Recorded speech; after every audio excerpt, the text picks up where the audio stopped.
This is a developing story from Iran, where a nationwide internet blackout has entered its fifth day as protests continue to spread despite a heavy security crackdown. Death toll exceeds 500.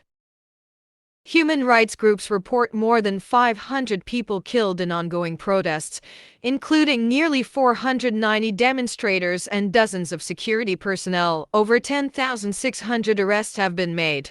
Nationwide internet blackout still in effect.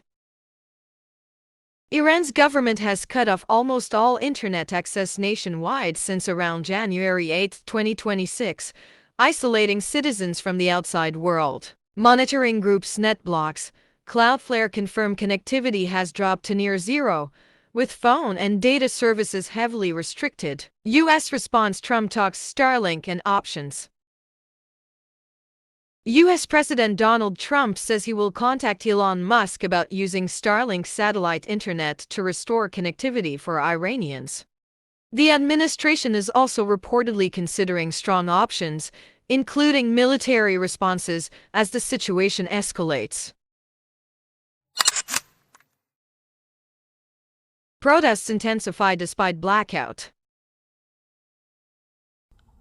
Mass demonstrations persist despite communication cuts. People keep rallying in major cities like Tehran, Mashhad, Yazd, Isfahan, and others. Personal stories: civilians affected.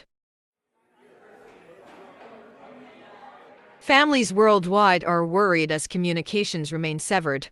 For instance, an American woman fears for her brother in Iran amid the deadly protests and blackout.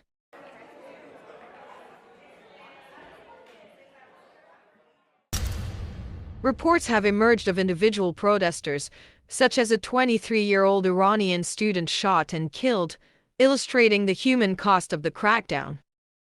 Protests began December 28, 2025 over worsening economic represented conditions. Yet another escalation in protests that began over Iran's ailing economy and that has morphed.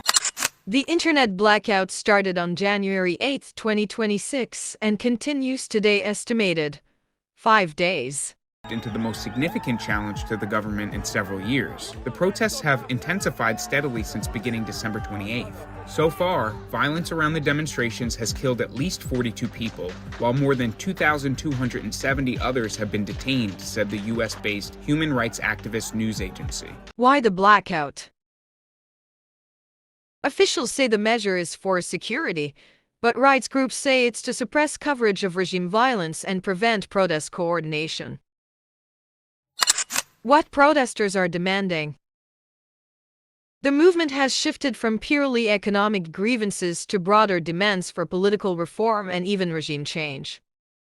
The blackout is one of the strictest seen in Iran, effectively blocking global internet and even many VPN circumventions. Satellite internet Starlink is partially jammed, making restoration challenging. Thousands could be seen on the street before all the communication to Iran cut out. Short online videos shared by activists showed demonstrators setting bonfires as debris littered the streets in the capital Tehran and other areas. As Iran remains cut off from much of the world, international concern is growing. This story is still developing.